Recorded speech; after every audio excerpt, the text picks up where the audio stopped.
they seem to be aligned, if nothing else. I mean, why would they not be? But I am very much concerned about this idea that they can just go and not just through the draft, but free agency, figure out how to replace the defensive line, and that they're depending on players who are hurt right now. Yeah. That's the biggest issue.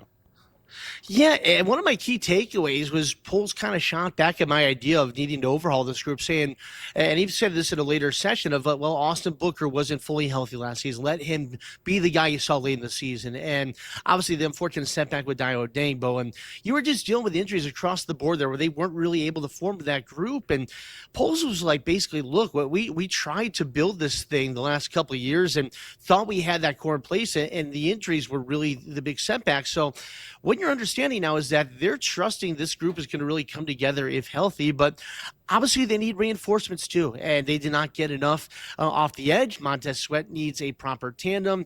You need big run-stuffing defensive tackles, and you need guys who can defend the run, who can bull rush right through the A-gap and create pressure that way. You need those guys all the way through this defensive line because defense forced turnovers. You have a talented secondary. You've got a linebacking group you believe can play to Dennis Allen's style, but the lack of a rush and the lack of a defensive line stability really came back to hurt this team.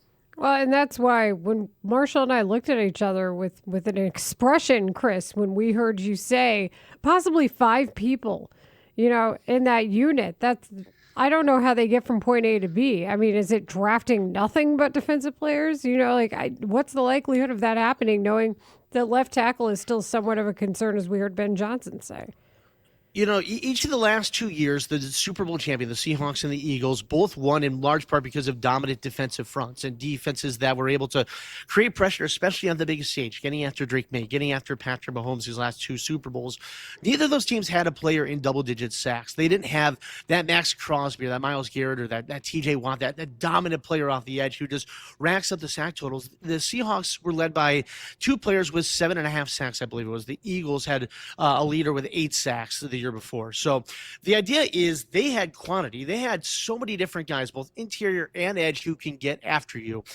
They had 5, 6 different guys. They had a dominant rotation where you weren't relying on one player to get home, the way the Bears have relied on Montez Sweat far too often. These teams, these Super Bowl champions, now the last 2, have had those guys deep in the rotation. You can just keep running them out. And late in the fourth quarter, when the other team's tired, these guys are fresh because you've got that proper rotation to keep rushing and to keep creating pressure. And that's how you tire these teams out. That's how you win defensively and play that kind of proper complementary football that the Bears have been lacking. So that's the mold. And I know it's exciting to think about a Max Crosby or something like that. And if you can pull off that trade, by all means, if it makes sense, go ahead. But you need quantity as well. And that's what's been missing for this group. Okay. Chris Emmett joining us from the Combine in Indianapolis. Of course, he reports on the Bears here for 104.3 The Score. I understand you talked to some prospects today, Chris. Yeah, you start to think about that pick number 25, and it's not the most exciting term, but best player available is probably what you're looking at. Maybe it's a tackle, maybe it's something else falling to you, but this draft is deep with defensive linemen, and that works out beautifully for the Bears in this case. So there's a few different guys who really caught my attention. I talked to 2 of them. We're going to start with a defensive tackle who really is intriguing to me. That's Kayden McDonald out of Ohio State. 3 sacks last season, 65 tackles.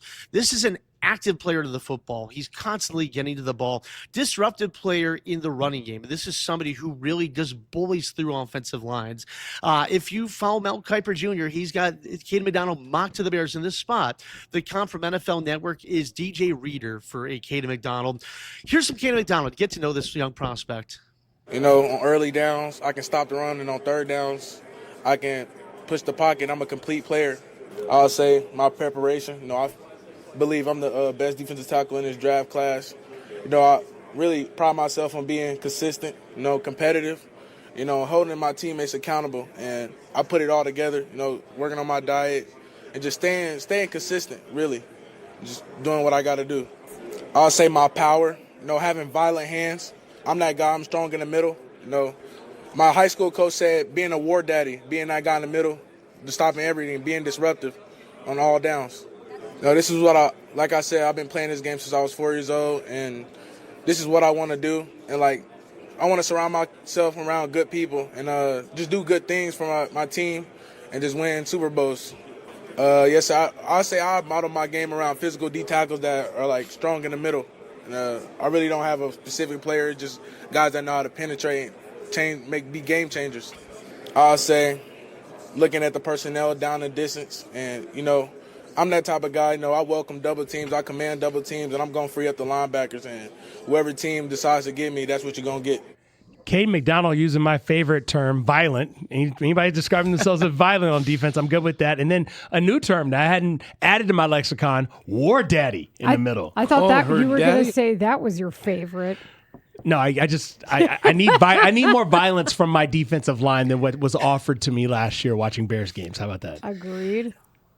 I mean, look, we've been talking for years now about the Bears trying to find that dominant defensive tackle, and they've gotten some good, but not enough great. Like, Jermon Dexter has been a good player, but he's not been that consistently great player they hoped they were getting. They've been looking at this for years in free agency and the draft. And so you sit here with pick number 25, and Kayden McDonald might be that option for you there. Like, sign me up for that. When you hear the war daddy and violent and be that dominant, disruptive presence, like, this is a difference maker for that entire defensive front potentially.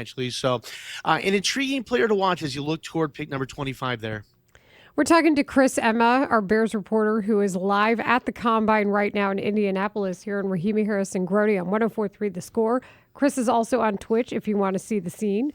That is twitch.tv/The Score Chicago. Now, we know that other defensive line prospects spoke today as well. What can you tell us about some of the other names that you saw? Well, you heard Ben Johnson say, like, you just want talented football players. It doesn't matter defensive tackle, edge rusher. You just want those disruptive players that play with violence and with speed and who can make a disruptive difference in a defense. And one of those players who's popped throughout his entire college career, an option potentially at pick number 25, is Cashius Howell, an edge rusher out of Texas A&M. 11.5 sacks last season, 9.5 2 years ago. The comp for him from NFL Network is Will McDonald. This is a guy who did it at the highest level of college football and helping his team to that playoff. You saw how dominant that Texas A&M defense looked throughout the course of the season.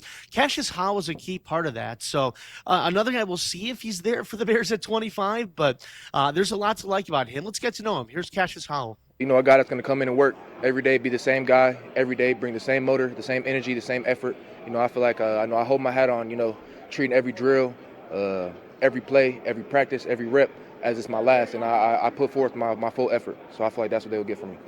I feel like my best strength will be, obviously my pass rush ability, and along with that would be, my motor and my effort on play in, play out.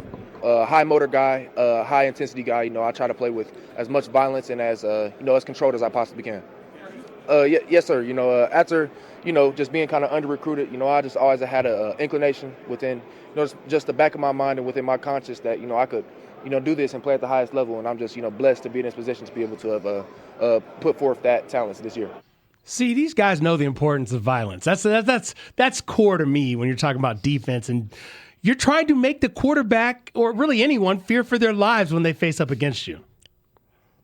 One of my favorite parts about these press conferences, too, these guys are trying to make an impression. The NFL Combine, they've been training to meet with teams, but also to meet with the media. And the very polite way they talk about trying to destroy somebody in front of them. I love hearing that from defensive linemen.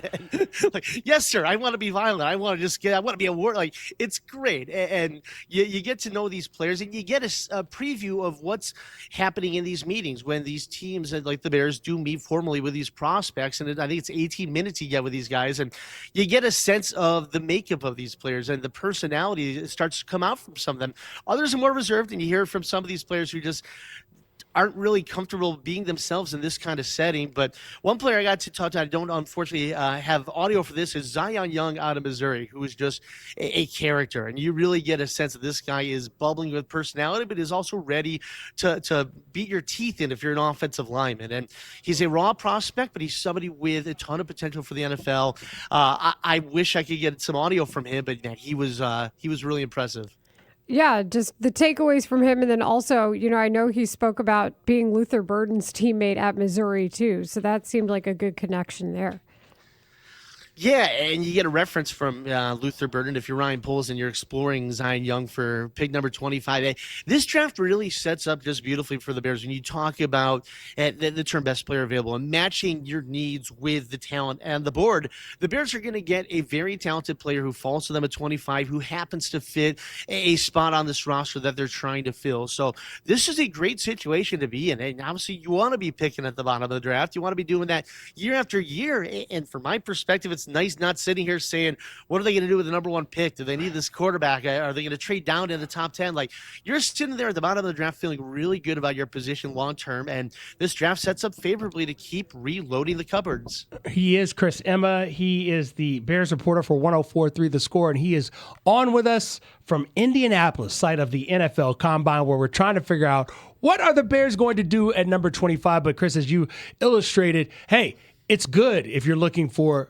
defensive help up front because line, edge, whatever, this is a deep draft class. I'm curious, what do you think that the Bears might be looking for, if not that, or left tackle at 25? Is there another position you could even envision them taking at 25?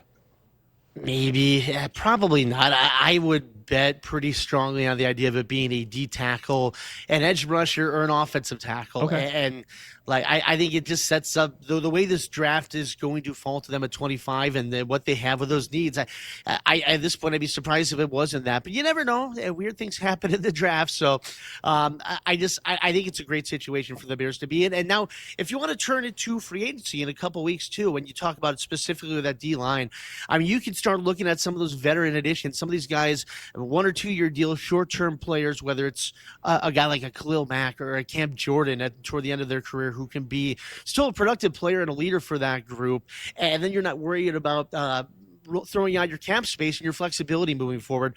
Ryan Poles is being very cautious. I think that was the tone you took away from yesterday when you heard from Ryan Poles. He does not want to blow up their flexibility. He understands the idea of this window is wide open for them. They want to pay their young quarterback like a franchise quarterback if he deserves that, which he certainly seems to be on track to be. They understand that this is a long-term thing. This is not a win now, go all-in window in 2026. I think this is going to be a very kind of quiet offseason, if you will. They got to make some moves to get under the cap, of course, but this is going to be a prudent offseason with the long-term in mind.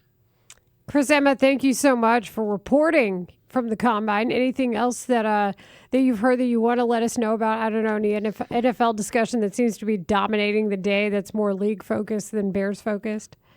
No, one quick little note. I know we talked about it yesterday. George McCaskey and Kevin Warren are both here in Indianapolis. So I think there's kind of wonders. I don't know if they're at the State House.